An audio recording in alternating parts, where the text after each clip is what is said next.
Warning, this podcast contains mature content.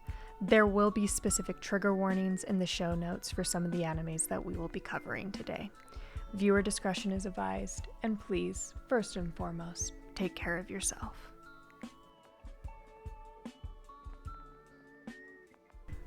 Welcome to the 2025 Sad Girls and Anime Gayboree!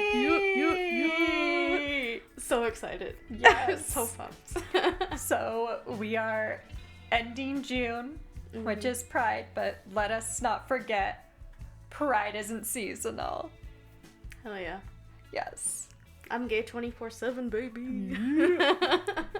That's going to be the vibe, but with June, something Kiki. I guess we should introduce ourselves. This is Kiki. And this is Kaneki. Welcome to Sad Girls and Anime, by the way. Yes. As if you didn't already know when you clicked on this, but... Yep. But specifically the Gayboree. This is what titling. So something, if you all haven't already noticed, is Kiki, am pretty far behind on anime. We will get into why in this episode. But to celebrate June, I have specifically been watching all gay anime. Which is amazing, honestly. I love that. That's been the goal. So today, we are going to be going over some of our favorites and the things that have just been watched through this wonderful month of June. Yes. I'm super excited, and I'm also going to be going over some kind of history of queer anime and different things that kind of really helped push representation in anime and manga, so we're very excited. Of course, disclaimer, we cannot cover everything that has had any kind of queer representation. We're just going to kind of go over the ones that we personally have watched and enjoyed.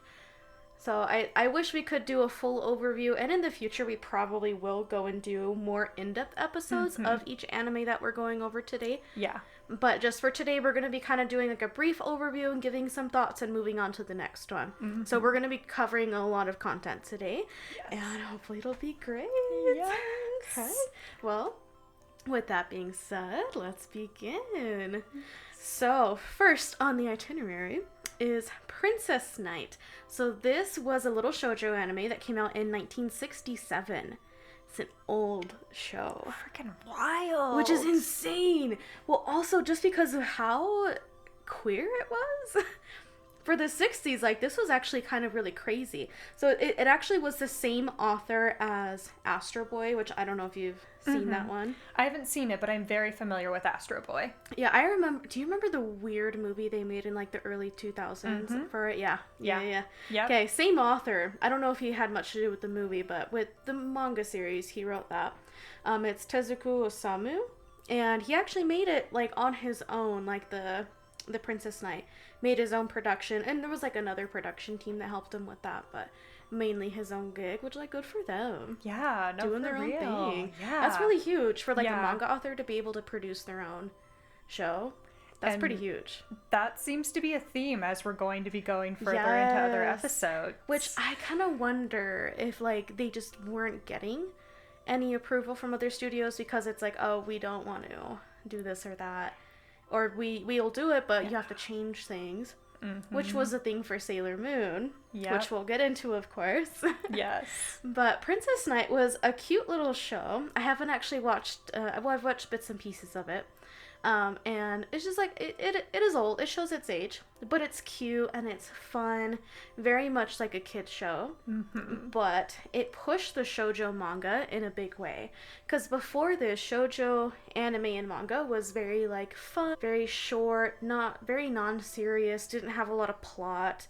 You know, it's just kind of like a girly type thing. But with Princess Knight, it actually pushed having real plot and seriousness and more, like, just more in general actually happening, which was huge for the girl target audience. It was really big.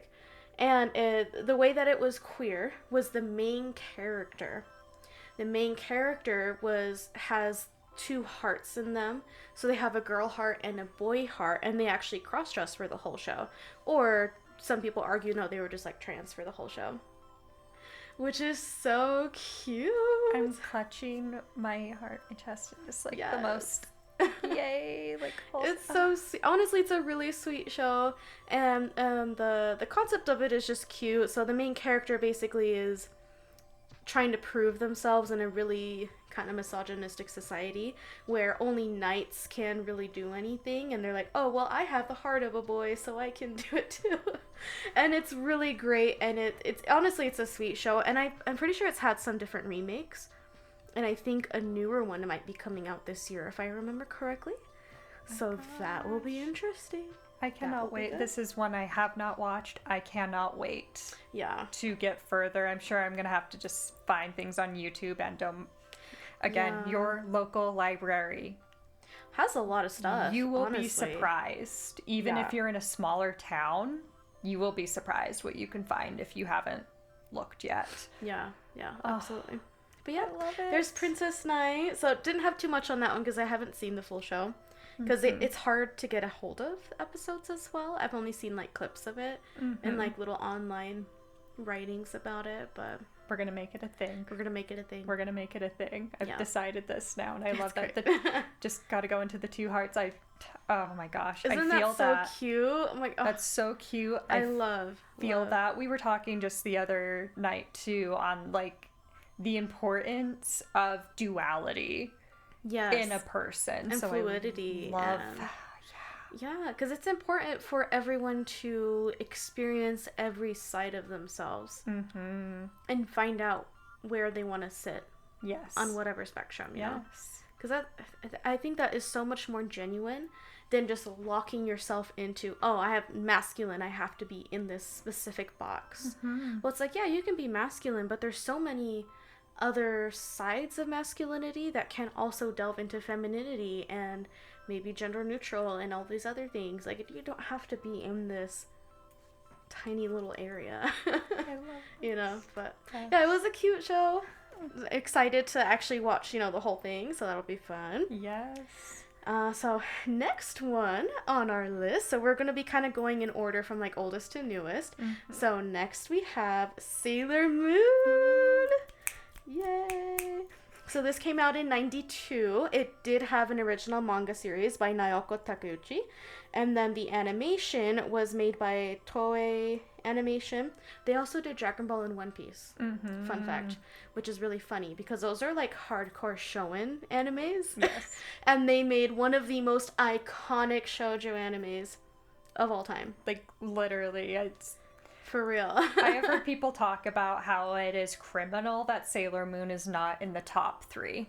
Like, in the big 3. It really is. Well, it has a lot of episodes. Yeah. And it's had reawakenings, reimaginings. It's had a couple movies. Like... Yeah. Like, it is huge and expansive. From my understanding, it actually has grossed more. Oh, it's made a lot of money. Than the big 3. Yeah. Like... Yeah. It honestly is criminal that it's not. Oh, it's misogyny. That's why. Yeah. No. I will say for Sailor Moon, I have started it. I have not watched as much of it as I would like to. Doing research, part of that is not having full access. Because I was literally a baby when it was on Fox, and then it wasn't on Foxbox, which would have been more my time. So, of course, One Piece, Pokemon, Digimon, Yu-Gi-Oh!, all of that. Yeah. And again, criminal that it's like you originally were aired on Fox, but you weren't on... Yeah. like the primary thing bringing those animes to America. It was on Toonami. But I didn't have access to Cartoon Network at the time. So, my gosh, just Sailor Moon. So great. I would watch Sailor Moon going over to like a friend's house because they had some of the places that would stream it. But I would only see like the odd episode every now and then when I happened to be over there. But then once I got older, I was able to, I started getting into anime, and then I started watching Sailor Moon. Loved that show. Love it to pieces. Though I have learned there's been a lot of censorship on the show, which is why we're bringing it up today, because Sailor Moon is pretty queer. Yeah. It is a very queer show. Yeah. A lot of people would argue there is not a single character in that show that is not queer in some way. Yeah. No, yeah. Honestly, well, firstly, our main character, Usagi, however you pronounce her name. She is one of her main things is that she's very boy crazy. Mm-hmm. Super boy crazy. But I would argue she's also extremely girl crazy. She loves the girls. She sees the hot girls and she's like heart eyes and everything, just like she does over the boys. And I'm like, that seems pretty... And a lot of times, like later in the show, when she gets with Tuxedo Mask and they're like an official couple, she'll compare things to being with her boyfriend when she's with other girls. So, like, when she's being hugged by, like, some other character, she's like, oh, this is just like being hugged by, you know, my boyfriend. And I'm like, oh, is it? Is it now? Does it feel the same? So, just that good? But, yeah, she's iconic bi queen. Yes. Love her. Love it. And with that, I do want to bring up, we're not going to be doing the tier rating system. Oh, true. Yeah. Yeah. Sorry, forgot about that at first, but just Sailor Moon in general. Yeah.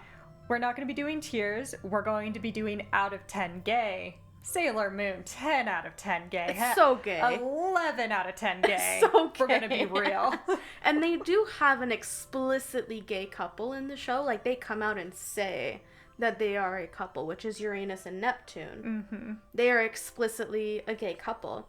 But not in the United States. But not in the United States, because Americans can't handle it, I guess. They can handle them being cousins, though. Yeah, which is... American censorship is a whole other topic, because I hear it talked about a lot between, like, UK shows versus American ones. Mm-hmm. And the UK's, like, they will have, like, drag shows just, like, on their daily television stuff going on.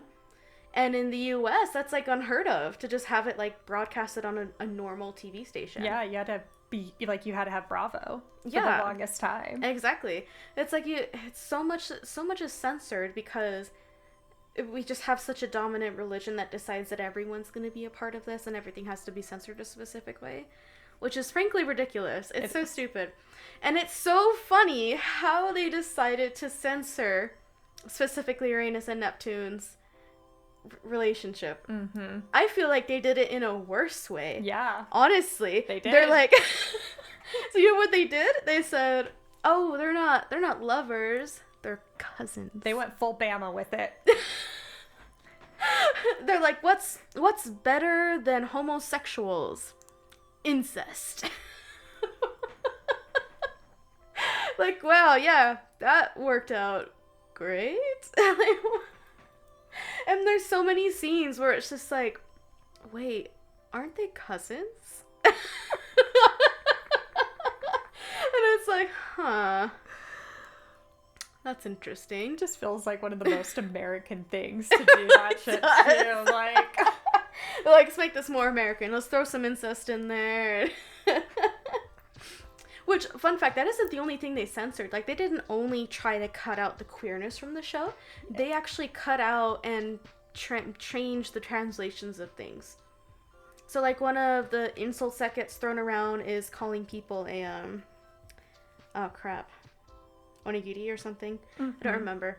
Some kind of, like, food in Japan. I don't remember. But they changed it to meatball head in English. It was like, oh... no cultural exchange here. And they also edited out, like, signs in the background and made them just completely blank or changed it to something different. And I'm like, why spend the money to do that? That is so ridiculous. Yeah. Like, what do you think's gonna happen? Like, they're gonna see some Japanese characters and go, fuck America! I'm renouncing my citizenship! Oh my gosh.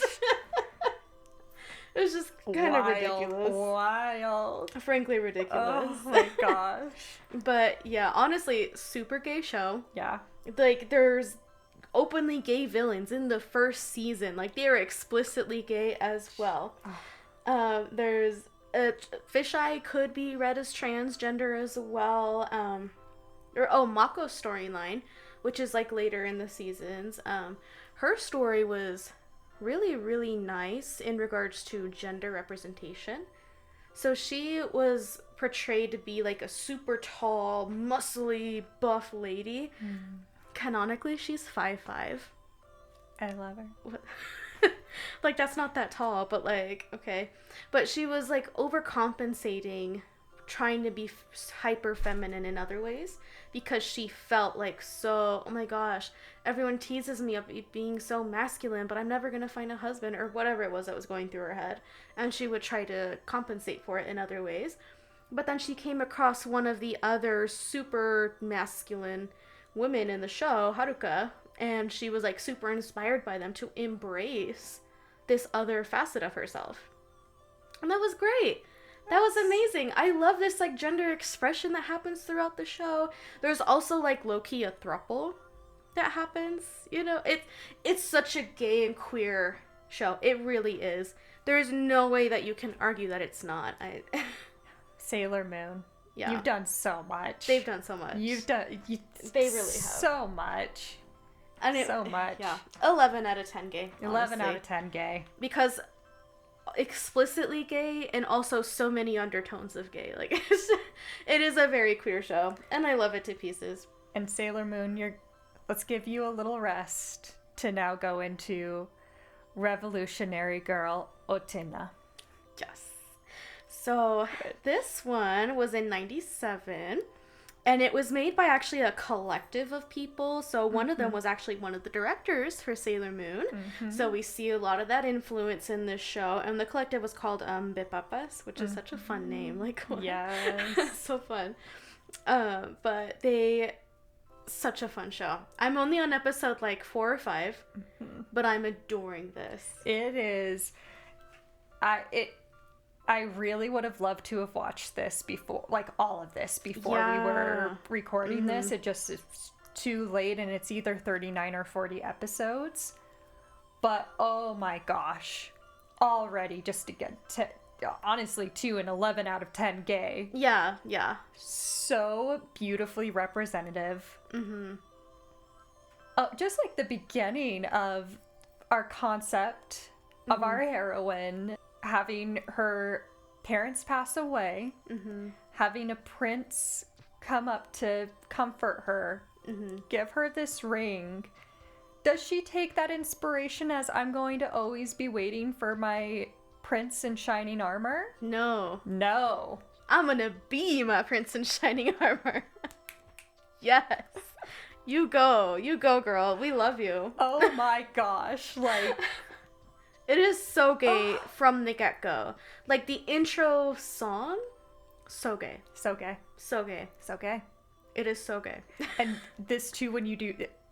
Read the Wikipedia page on it. It is so eloquently and beautifully written, honestly. They did a fantastic... Whoever wrote it, like, props to you. That was great. Yeah, and part of why this group wanted to come together and make this was to push that creativity and these narratives and stories, and oh my gosh. It's so good. It does. The animation is so fun because it is that very like 90s style.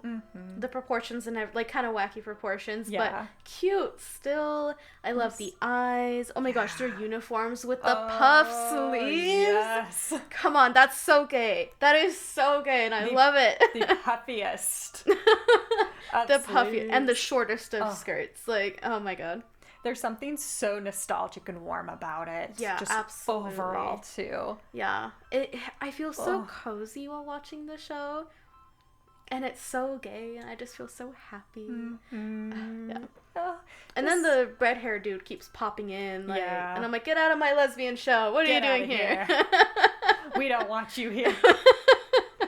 Let me ship these two in peace. You're ruining the vibe. Which, the vibes are also amazing, because sometimes it has such, like, telenovela moments, where it's, like, dramatic music, drama happening, and I'm like, this is amazing. I love this. Yes. The episodes they're the dual numbers as well. Yes, it's, like, dual 1, dual 2, and I'm like, oh, that's so fun. Yeah, because that's the whole because, of course, our prince... Oh my gosh, I just... it's so cute. I love you. Like, I love how much all the girls love her. Yes. Like, all the girls at this school are head over heels for her. She is the crush at this school. Like, which I love, honestly, same. Who doesn't love a masked lesbian? Like, come on.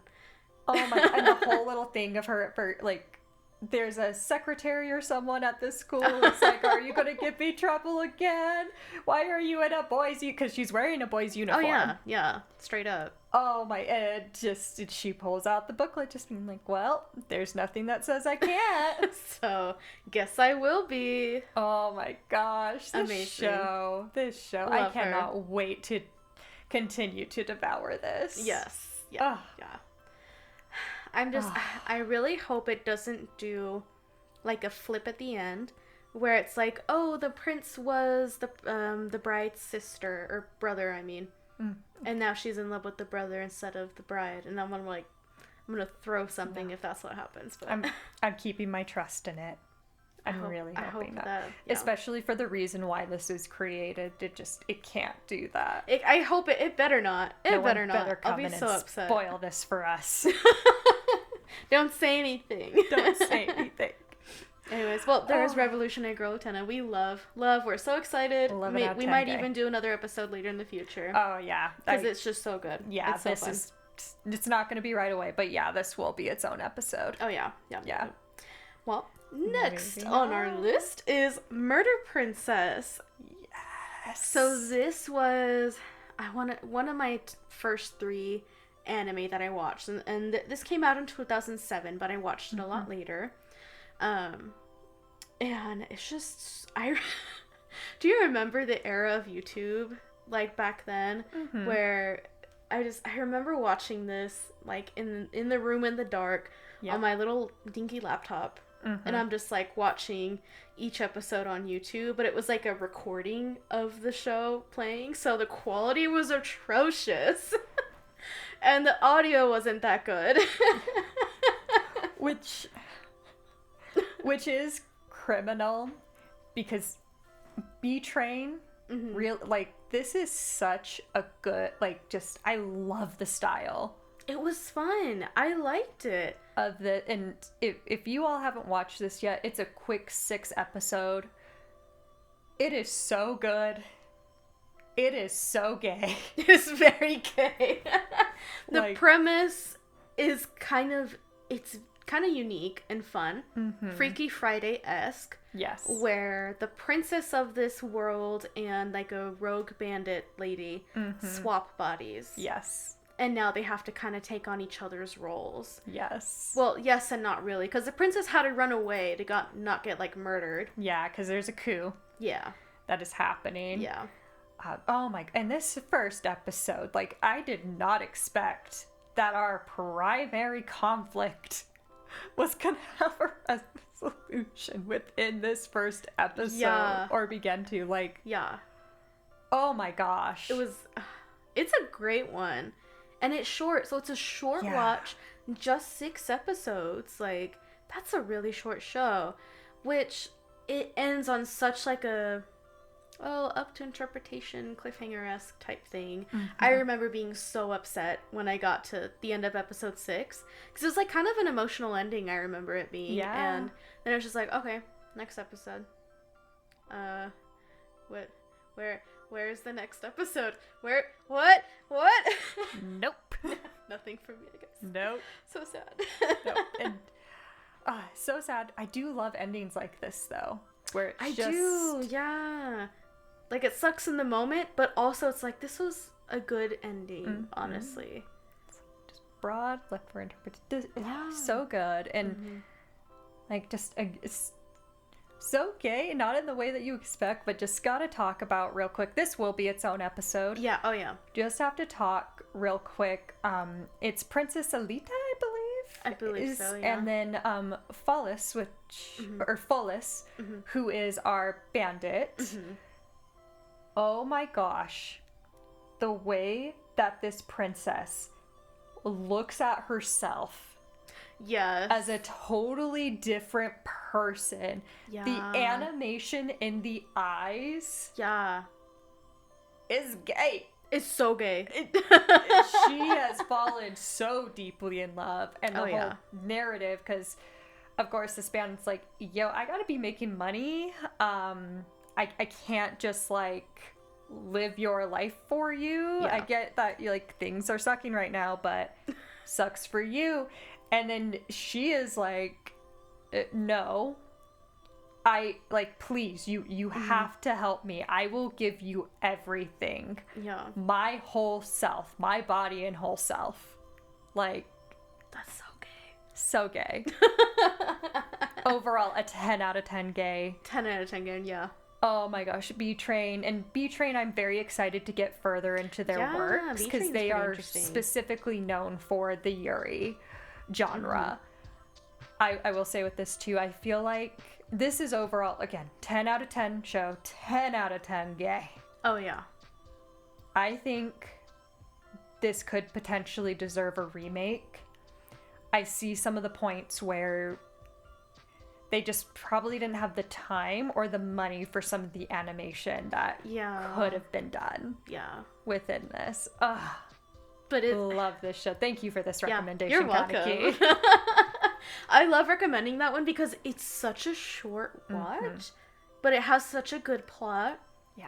And it's gay, and it's just good. It's a good one. I love this one. And the fact that it's like one of my first will always have a special place in my heart. I freaking love this show. It is beautiful. It's so good. Oh, Murder Princess. We'll of course do a full episode later on, but yeah. Yeah, this will be a full episode 1. Yeah. Anyways, next on the list. Moving on. So this one's a little controversial, depending on how you look at it, is Black Butler.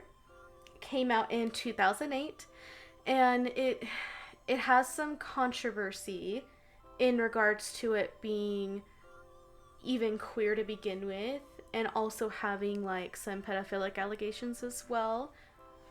But knowing how the author went into making the show, I look at it a bit differently. So the pen name that the author took, at least in the manga, she chose the name Yana, using the kanji for unpleasant and detestable or disagreeable. And she was very explicit about how she wanted to write something that focused on unpleasant people and have dark themes and uncomfortable things happening. And I think this show did that amazingly well, because you are uncomfortable in this show, because it's like, this is kind of weird, because like the premise is basically that this child is like he's born into a rich family, and then his family gets murdered and he gets trafficked and sexually assaulted as a child, and then he decides to make a contract with the demon to get revenge on the people who did everything to his family and him. So from the get-go, it's a very dark show. Yeah. So I have not watched Black Butler yet. It's been one that's on my list that I've been meaning to get into. Ooh, I do kind of, where you talk about the trafficked bit. Ooh, I don't know how much I want to further go into something that is very common within especially the young queer community. Of course, these are not the same. Yeah. Let me first say that these are not the same.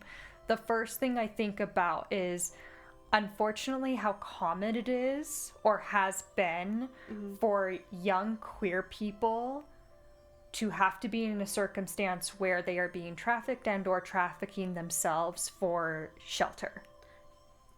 That is amazing that you bring that up, actually, because in season 2, they go super into that. Because the main character of season 2, they kind of switched the POV to a new character named Alois, and the opening scene is him being bruised and naked in a bed next to an old man in a really rich house. And he's in such like a broken manner that he decides to make his contract with his demon at that point. And he is a very queer character, where it is that he has no really other options. And it's heartbreaking. It is absolutely horrendous, and it's ugly and detestable, and it's uncomfortable. And I think the author did a really amazing job with writing the show, truly. And there's also a bit of queerness with the first season, Grell. There's some debate between them being more into drag versus being trans. Just between like the anime and the manga, there's like some differences there. But everyone generally agrees like this is a queer character. So we do have that as well. So it's a queer show. I would give it like a 6 or 7 gay out of 10. Okay. Because, like, it's queer, but that isn't, like, the focus of the show, you know? It's just, like, people happen to be a little queer in it, and, like, the second season has a queer character, first season has another little queer character, and, like, the themes of it. Just from the fashion alone that I've seen, like, the themes that I heard of, just looking at just the cover art that you see, it definitely gives. Yeah. It definitely gives queer. Absolutely. I'll say. Yeah. But, and I'm not, like, excusing, like, all of the problematic parts of it, because I do think it gets a little close to towing the line of Shotokan, which is, I don't know if you've heard of that, but it's basically, like, it's a genre of young boy, older man. mm-hmm. So it Heard a little bit into it, yeah. Yeah, but again, it's like, well, I don't know how much of it is, like, it being intentional in a bad way to show, like, no, this is a terrible thing. Because the whole show is painted like, no, everything here sucks and is horrible. Yeah. And awful. Yeah. You know, so I can see both sides of the aisle on arguments about this show. Truly. No, yeah. Yeah. Yeah. If this is something you all really want us to get further into, you must comment, because you have to allow me to prioritize what shows I'm going to be watching. There's too many. As I have said before, I can get through things quickly, so we can make it happen, just not right away. Yeah. But you got to comment if you want it to be done sooner than later. We'll just pick our own order if you don't. Yes. Which is not the end of the world, but no. We'll take a while to get to your thing, but yes. And we'll get kind of into some of these themes that we've talked about and possibly how they tie in further into some of these shows that we're going to be talking about today as Absolutely. Well, moving on to the next one. Something changing, completely changing the aura here. So, Yuri on Ice. Yuri on Ice. 2016. This was huge when it came out, and it still is. It is a huge fan favorite. I remember the fandom when it came out, because I was 16 when this came out. And that was prime anime years for me. I was so into anime at that time. And it was a different time. It was a different time. There's definitely, like, tones of it echoing into current times, but oh my gosh. How I wasn't watching this at the time is great. This Yuri on Ice, everyone. Yes. Made by MAPPA, which we already know and love MAPPA.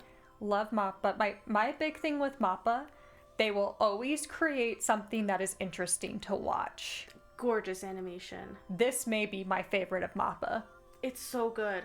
Oh my gosh. Oh my gosh, Yuri on Ice. So it follows two people, mainly the main character, Yuri. Yep. And he is basically a figure skater. Yep. In the competitive world. A competitive figure skater. Exactly. Who is inspired, his initial inspiration is from who would be considered the elite figure skater of this competitive field he is, Victor. Beautiful, gorgeous Victor. And that is something that is very focused on throughout this show. It's a big focus of like there is this interesting relationship. Not only the one that's developed being between the two in terms of love, but also the fact that it's coach and student, and how he's like an elite skater. Yeah. I love the scene where we got to see Victor do his like Eros, God of Love, like routine, dance, goodness, figure skating routine. Yeah. Gorgeous. Flashback. Oh my gosh. The animation is so gorgeous. Like, oh my gosh. Stunning. The movement. The sparkle. It's so good. What was your favorite outfit? Oh my gosh.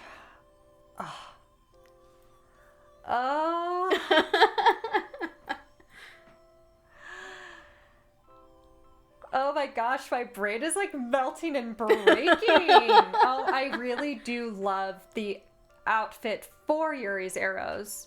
That was good. Which is Victor's original one, and just going into, this is another just 10 out of 10 gay. It's so gay. It is so gay, and they do talk about, like, it is meant to be representative of both male and female.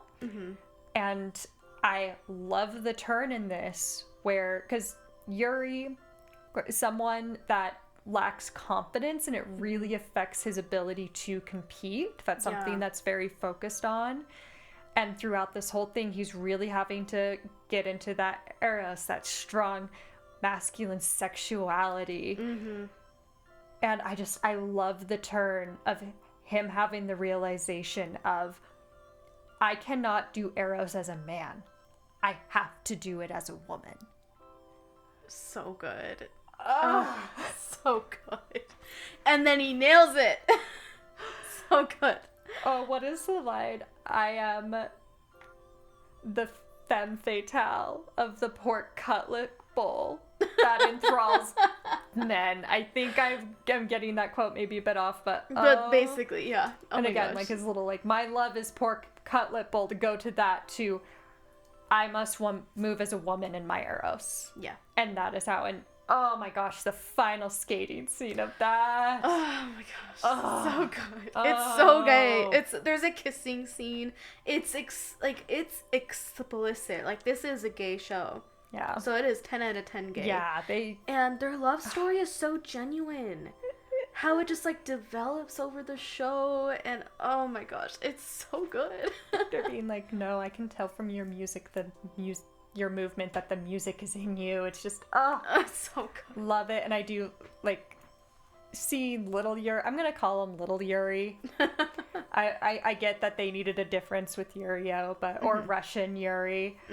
Our Yuris. And just like their conflict, and also just like seeing his development in softening. Yeah. But also just becoming the strongest dancer. That his final performance of his it's a Reiko? What? Oh, why did I just forget the terminology? But anyway, like so good. So good. Truly amazing. An amazing show. 10 out of 10 gay. Storytelling's great. Genuine love story. Great plot. Yeah. And great sports anime, I will say. Because it does follow, like, the tournament, like, plot line. So, yeah, like, it's an easy setup for conflict. But sports anime is beloved for a reason. And just, like, the little stories that you get about everyone. Their motivations. Exactly. Again, amazing sports anime that is gay. What is there not to love? Yes. Honestly. And amazing animation on top of that. Yes. So this will definitely be its own episode. Oh, yeah. Yeah. We'll definitely get into that. Yeah. Fantastic one. 10 out of 10 gay. And 10 then out of 10. Going on to our next one. Miss Kobayashi's Dragon Maid. Yay! This came out in 2017, so it is a newer one. Also still in that prime anime time for me. The manga was written by Kokyo Shinsha, and then of course the anime was made by Kyoto Animation Studio. Both the first and second season. There is just something so satisfying about this animation. Just so perfect, flawless, easy to watch. Easy to watch. Absolutely. I agree with that 100%, because it's just so chill, but still interesting to watch. And it's just fun and silly and gay. Yeah, it is gay. So I am going to start with part of my thing of saying, I am not a fan service person. I'm not about it. I will now go on the record of saying that there are times where I have to treat anime the way that some would treat a Bible, which is I cherry pick. Kind of partially that, but I will say with Miss Kobayashi's Dragon Maid, this is an example of sometimes you have to go through the trudges to get some of the most amazing things. Yes. The Christmas episode. Alone. Oh my gosh. It was the cutest thing, which I do love when animes will do that. Well, they have like a an OVA type episode where it's like completely separate from the show. It could be anywhere during the show at any point, but they do either like a Wonderland type thing or they do a little play with all the characters, which this one they did a little play for, what was it, the little Matchbox Girl? Yep. Which is a Japanese folktale. And oh my gosh, was it the cutest? And it was so kind of sad and cute. No. And it's just like, oh. Not to get this way, it is originally a Hans Christian Andersen. Was it Hans Christian Andersen? I thought it was a Japanese one. No, well... Oh my gosh. It is not the Little Match Girl, everyone. If you haven't watched this episode, it's not that at first. I want to say, like, a wild experience I had, like, during my whole consumption of this and in general. I listened to a lot of various podcasts and things, and I was listening to one on, fairy tales, folklore, all of that. I'll go back and put the description in the show notes, all of that, links and that. But they mentioned the little Matchbox Girl. Wait, is that what it's? I think it is. Yeah. I think so. They mentioned that, and I just, like, had the most mind-blowing moment of, no, I actually know what this is now. But not because I know that it's Hans Christian Andersen, but because of Miss Kobayashi. the play. It's the saddest story. But oh my gosh, this show. It's gay. And so right about the cherry picking, because it does have a bit of the male lens on it, with like how they do some of the fan service and things. But I feel like the fan service tends to be pretty like sudden and in your face, and then it's gone. Yeah. Yeah. And then it's just back to being a great gay show. It's just like, oh, here's some token stuff for the straight people that happen to be watching this, and okay, back to the gay show. Because it is meant for the young adult man, kind of explicit. Yeah. Kind of, but it just, we were talking about this, and I think the best way I can describe this for how I feel is there is something about this show that feels like, excuse the terminologies I'm going to use here, there is something about this show that feels like it is lesbian porn written for lesbians, but then directed by a man. That is so right. Like... It was like, no, we gotta add some things here, change that up there, there we go. Still some other very problematic things throughout this show. I'm not gonna not bring that up. Yeah. Just overall, so gay. It is very gay. So choke on the G gay. Yeah. Oh, I will say it was really refreshing with Kana and her little friend. Their little, or the crush that the friend had on Kana the whole show was freaking adorable. Oh my gosh. Sometimes it was like a little extreme. Like, girl, I know you're gay, but come on. Like, let's chill out 1 second. Just so cute. It was so adorable. Something and it made me think a little about me. It too. And I was like, oh my gosh, I remember being the little gay girl. And I'm like, oh, that's so sweet. It's just really cute. And this will be an episode on its own. Yeah. Oh, yeah. I would give this probably like an 8 or 9 out of 10 gay. Because unfortunately, Miss Kobayashi and Toru are never explicitly like a gay couple. Yeah. It's the subtext type of gay show where it's pretty dang gay. Yeah. But they don't come out and say it's gay. Other than Kana's, the girl that has the crush on Kana. She's like really the only one that's explicitly like super gay. Saikawa, I think is the name. Was that her name? I think so. I can't quite remember. Something like that. Yeah.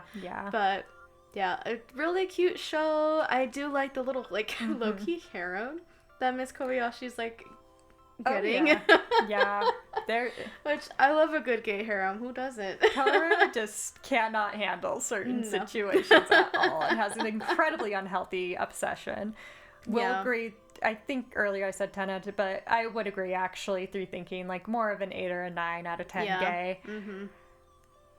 Which is beautiful and just showing me the way too, where it's like, oh my gosh, this would be the only way that I would have something somewhat semblance to a nuclear family, is that I'm going to have to run into a dragon drunk off my ass.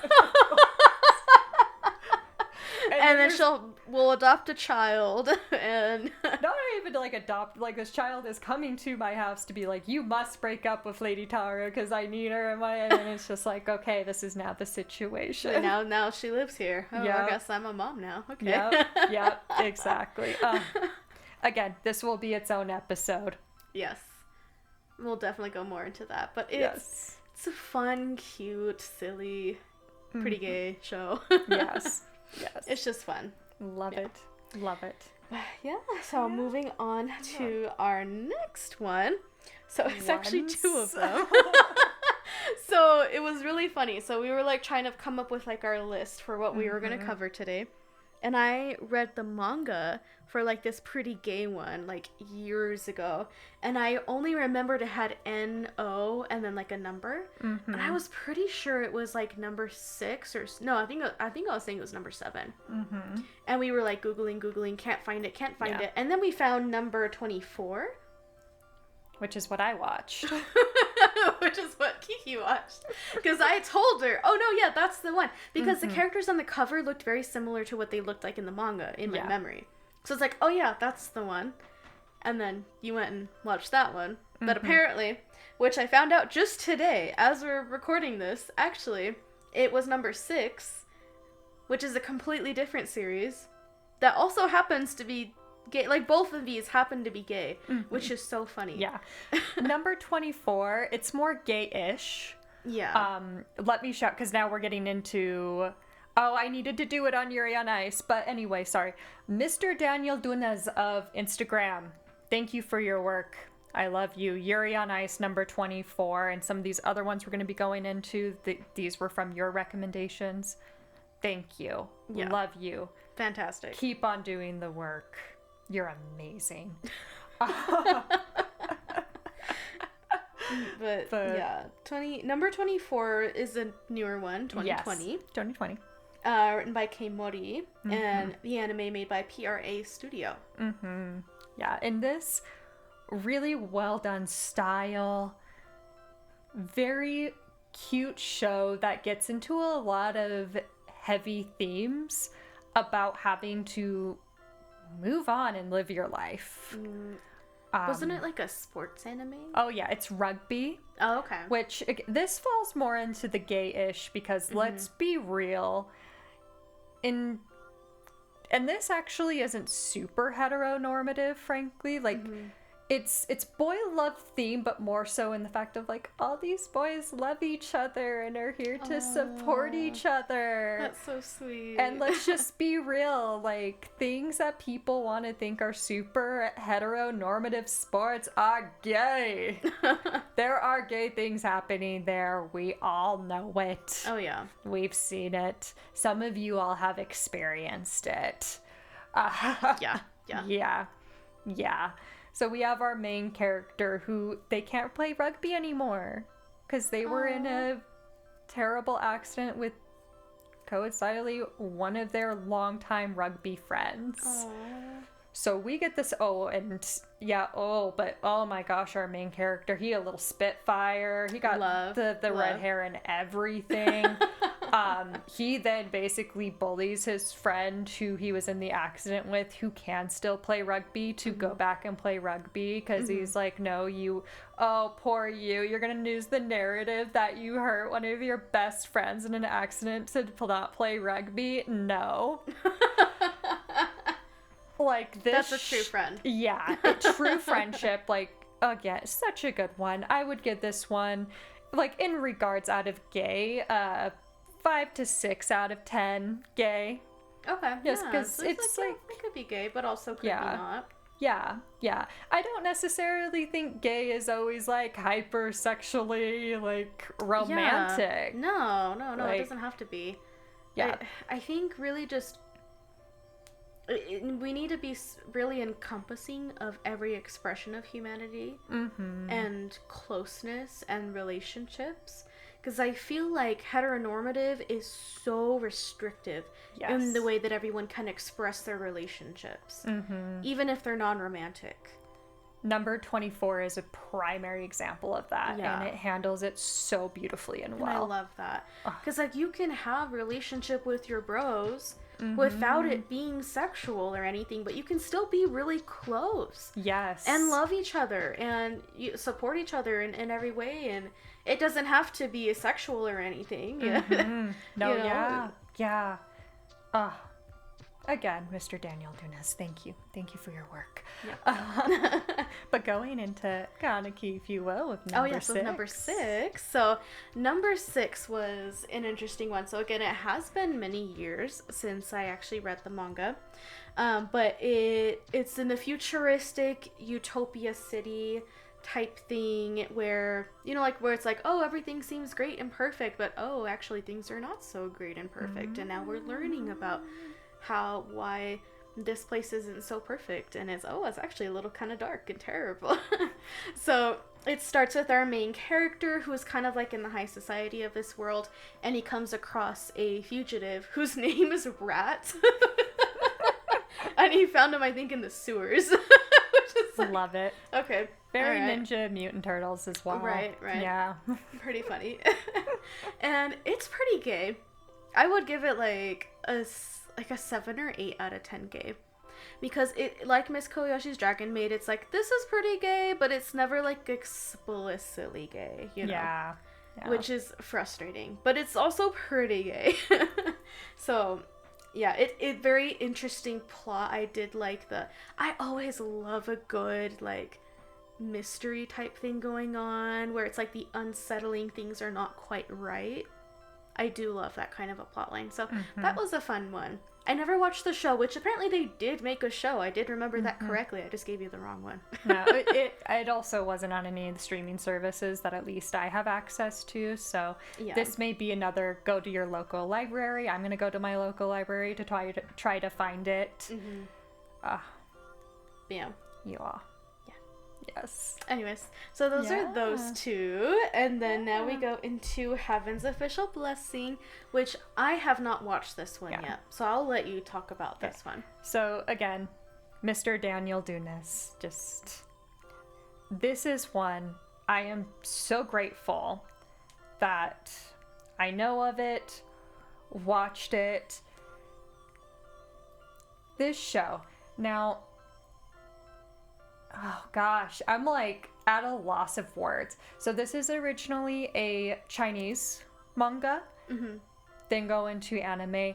This is a very, very interesting conceptual show. The plots, everything happening. One thing I will say for it is they are by no means the same. If you do like Avatar: The Last Airbender, you will see similarities in some of the story and plot lines of how it's being told. Drag being one of the first things that is being practiced early on. And in order to hit one's goal and objective and gain more power in a situation. Also, there's just something about the art style that, again, they're not the same, but can see that. And also just the way that our protagonist male, he is just so, he's more aware of the world. He's been alive for a while. He is a heaven official. So heaven officials blessing. Oh, gotta get not that apostrophe. Heaven's official blessing. Yeah, you need the apostrophe and the S. Okay. Gosh, yeah, why am I such at a loss of words for this? It's just, there is something to this. It is very well done. It explores a lot of themes. Now, the animation studio, it changed between the first and second season. Hollow Liner's Animation League did the first, I believe that's how it's pronounced, did the first season. And one thing I will say, and that I've said before, I don't like to be a person of, oh, you must. If you are someone who just enjoys animation in general, you have to watch just the opening of this on the best screen that you have available to you.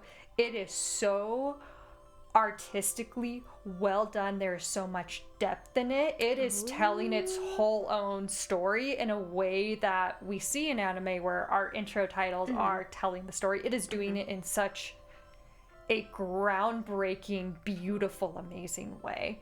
Oh, I love that. And in the first season, you get to see a lot of experimentation of the animation style. The second season, Red Dog Culture House animates. They do still work on some of that, but you can tell that they focus more so on the fluidity of the movement throughout the animation.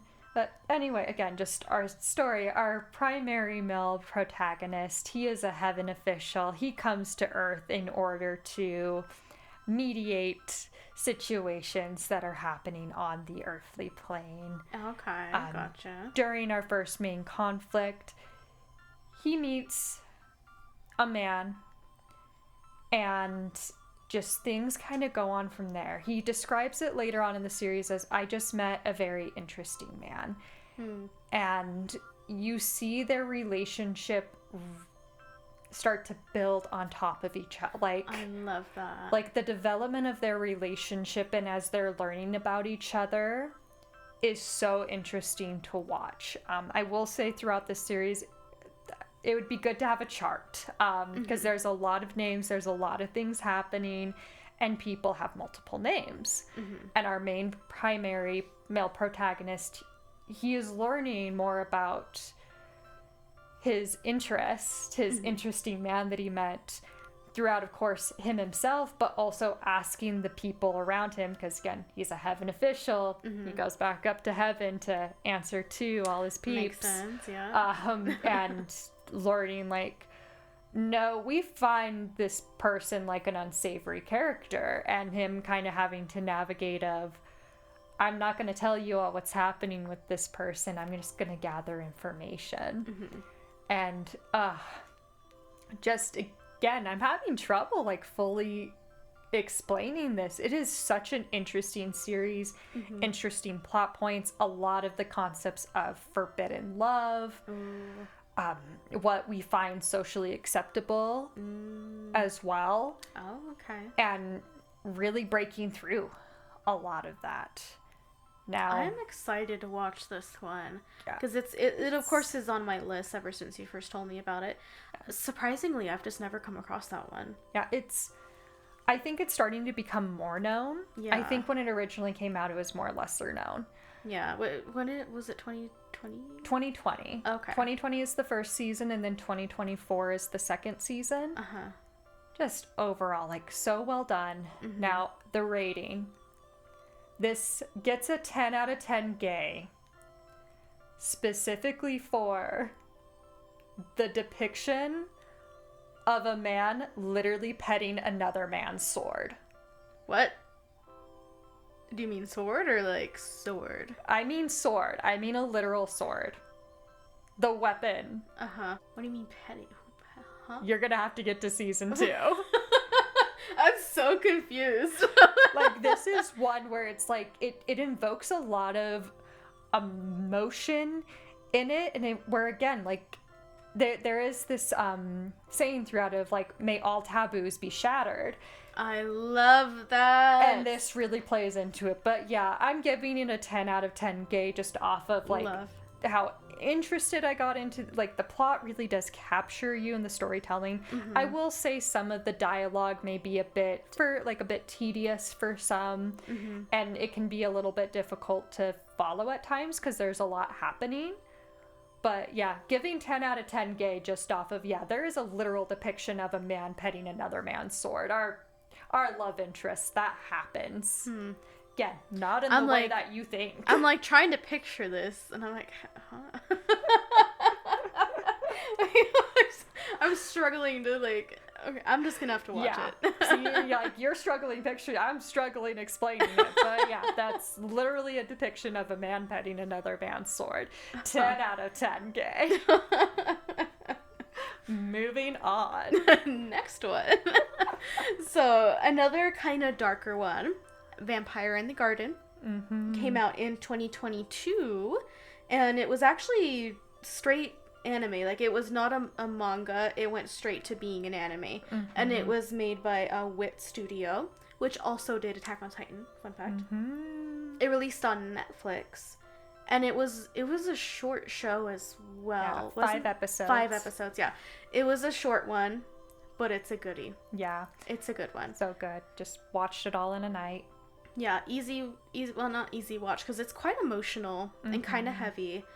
The premise is interesting. So if you like vampires, of course, Vampire in the Garden is in the name. Yep.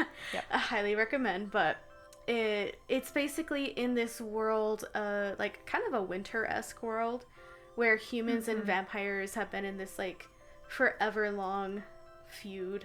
Yeah. As is typical in a lot of vampire media. Unending war.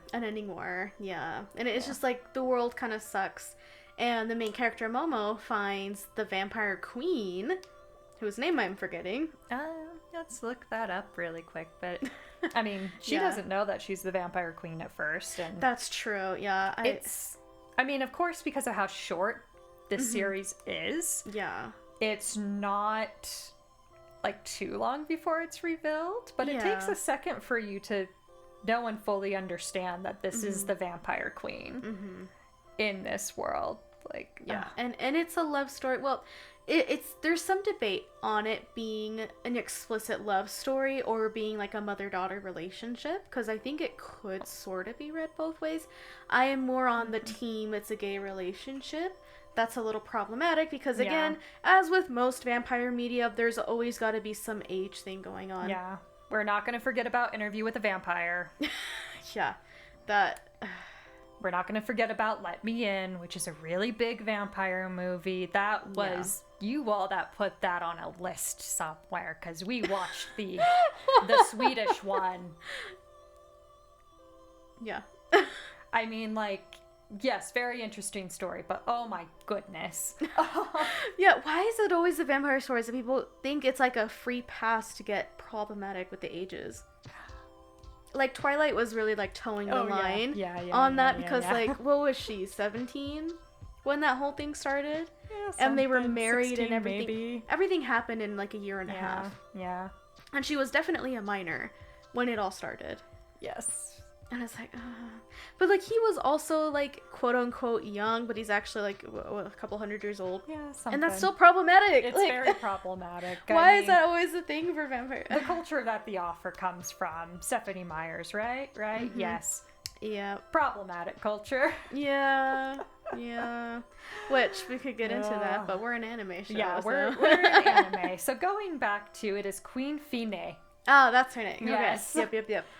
And we'll go into, so yes, problematic in the sense that if it is a romantic relationship happening here. Now, I'm going to do not a devil advocate things per se, but just as I'm watching this, and because you don't learn that Momo is 14 till later on. Yeah, like you don't know it right away. No. Yeah, it's like, because we get introduced as, oh, she's one of the top of her class on her military academy. She is working a full-time job.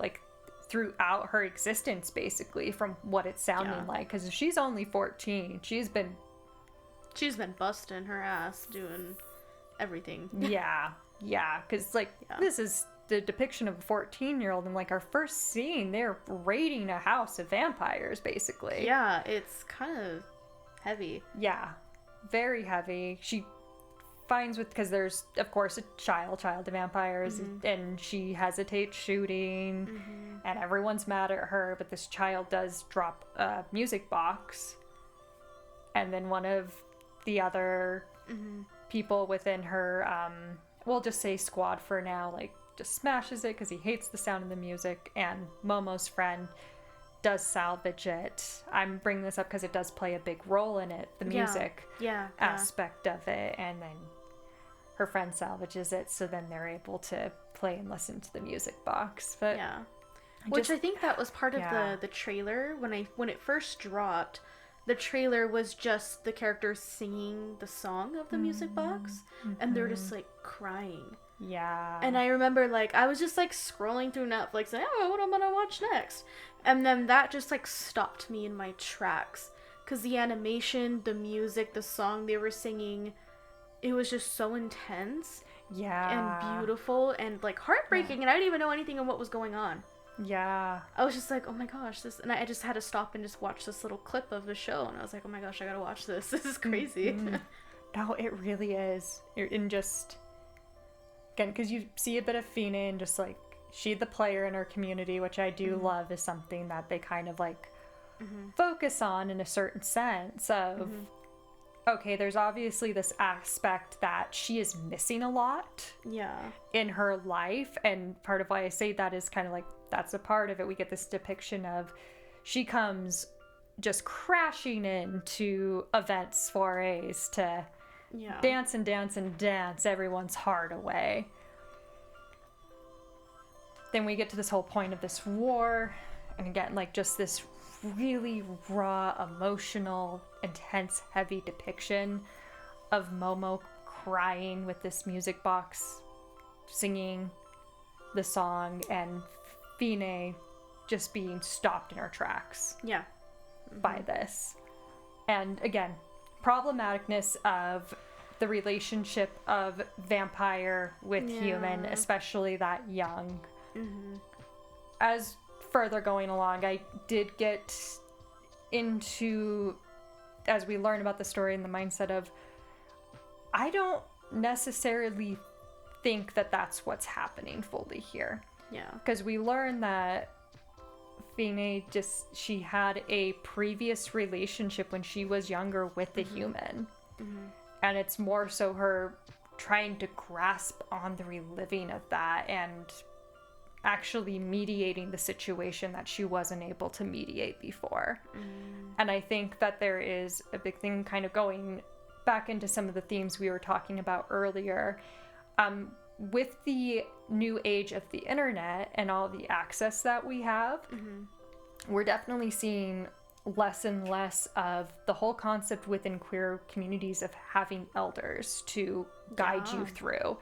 And as we've further got along in it, I'm like, I see more of that than a relationship between the two of them. I really like that take, honestly, because I think that is also very important and needs to be shown and talked about, is how important it is to have other people that have gone through what you've gone through, and know the path, you know. Can teach you where you need to be safe. Exactly. And certain things, how you communicate, where you go to be able to fully be and express your full self. And that's, again, like, as it's like, oh, I don't like this, as we're learning Momo was only 14. Yeah. And it's like, oh, and then further getting along, it's like, I don't think that that's what it was meant to be. I think this was meant to be more that depiction of, and younger people have talked about the problematic aspects of it, but it's like, no, that's the queer community. Is having to find your elders and find your people that have already experienced and lived this. So that way you have the guidance. I honestly really, really like that take. I'm gonna keep that. Because also Fine is learning from Momo too. Oh yeah, and just has what happens in a regular queer community. Like, the young are gonna teach the old and the old the young. That's how humanity works in general, not just like for queer communities, but just we all have so much to learn from each other. And I feel, especially now with our political climate, I think people are so quick to dismiss the elderly, especially those of like the boomer generation. Which I can understand in a lot of ways. But I also understand that humans are incredibly nuanced. And we all have different things. Like, I've learned so many things, because like I used to work with the older population at our nursing home, and my sister has as well. And both of us have made relationships with people and been sad when they passed away, and we saw them as real people, not as, oh, boomer, don't know nothing, blah blah blah, stupid voters. You know, let us not forget the generations before us and all that they had to do. For just speaking like of course, in general, but in the queer community, Yeah. queer boomers exist. They do. And There is a whole generation that had to trudge through, walk, fight to be where we are now. we have people still alive today that were there during, like, the Stonewall riots. Like, that's huge. The fact that we still have some of those people around is amazing. Yeah. And we have so much to learn.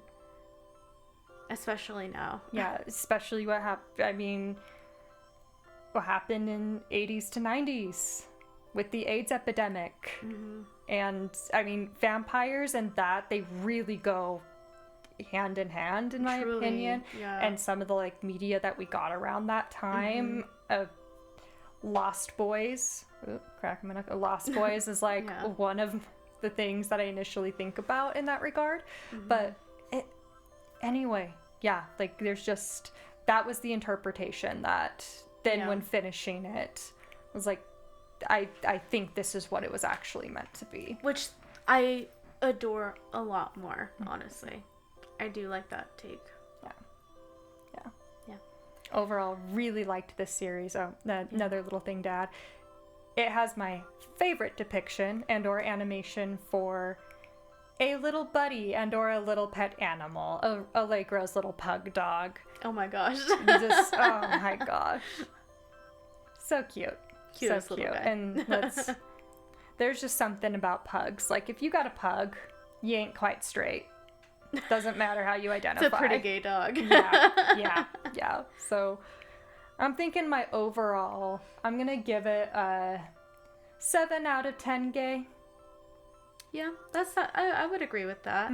Because especially with your take about it being more of a mentor relationship, I would agree with that. Like 7 out of 10. Especially in the theme of music.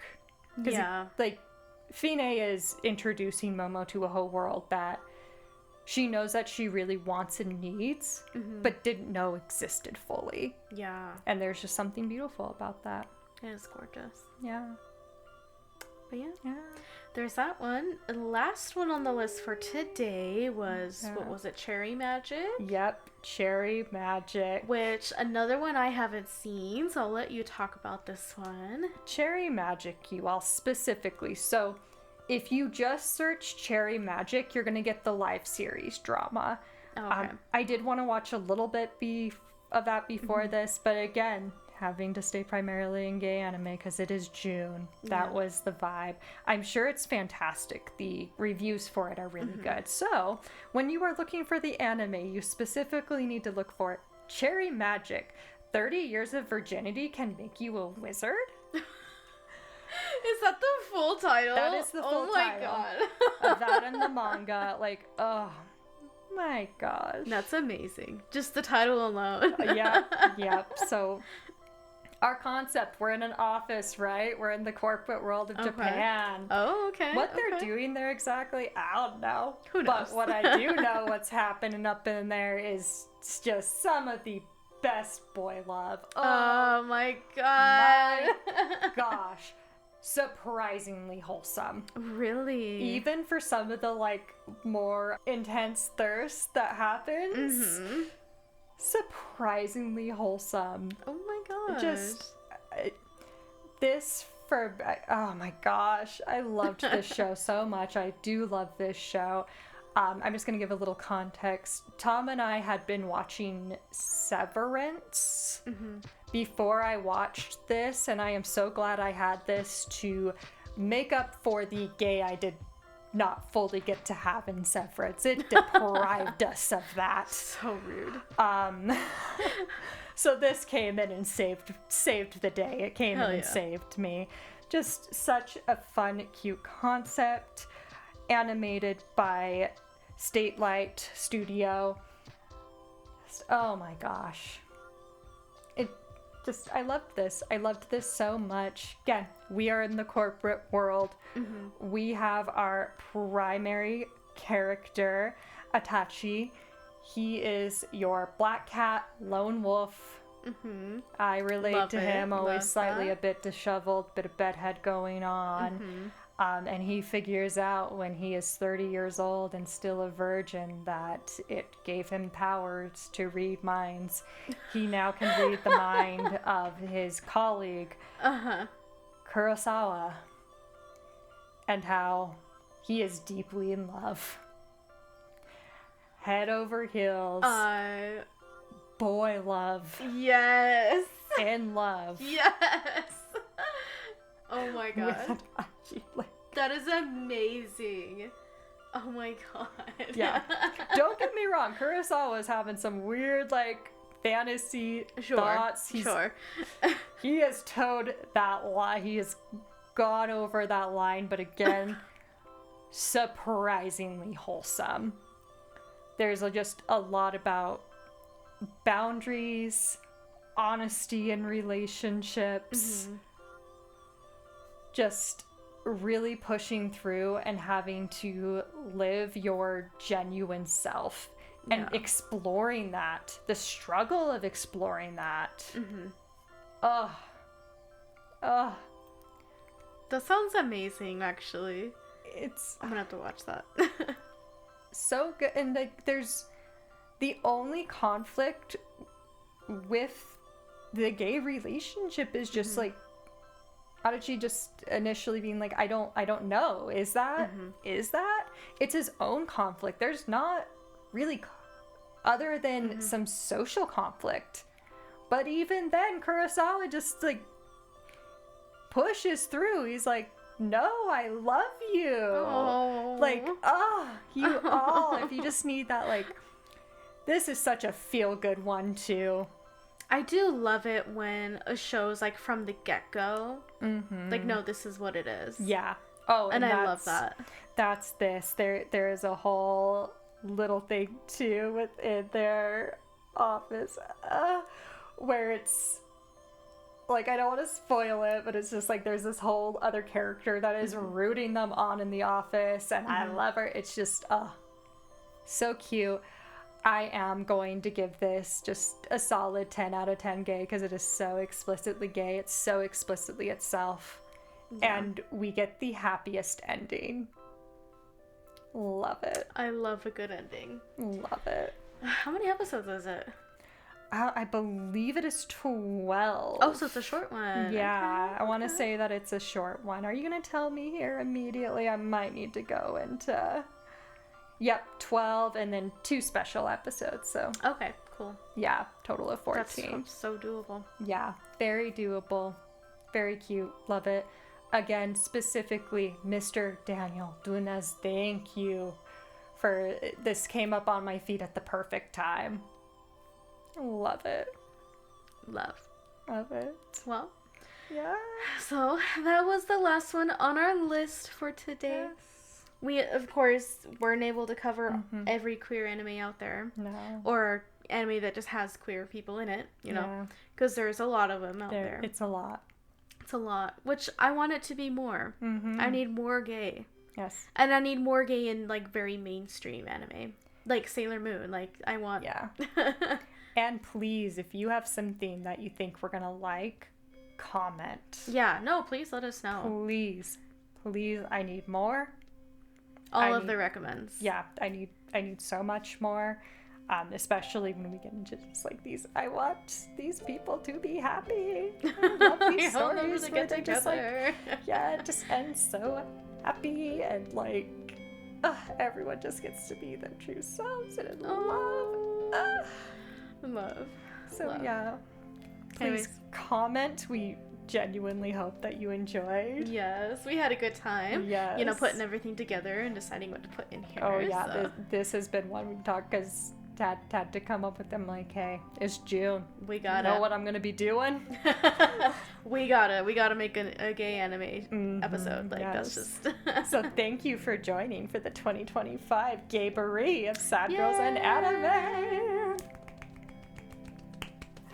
If you liked this and want to listen to more, you can find us on our website, sadgirlsandanime.com. Our socials are Instagram and Blue Sky as Sad Girls and Anime Podcast. We are also on Reddit as Sad Girls and Anime Pod. Thank you again for joining and crying with us, and thank you to Tom for providing the music for this episode and all of our episodes.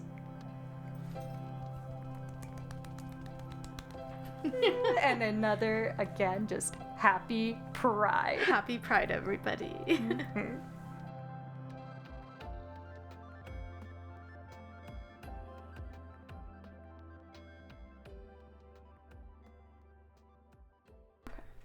Oh, it did. Okay. Yay. Yay. All right, well, this is test 2. Test 2. And again, pretend I'm reading off of my little tablet. Reading notes. Oh, haha, so amazing. So excited.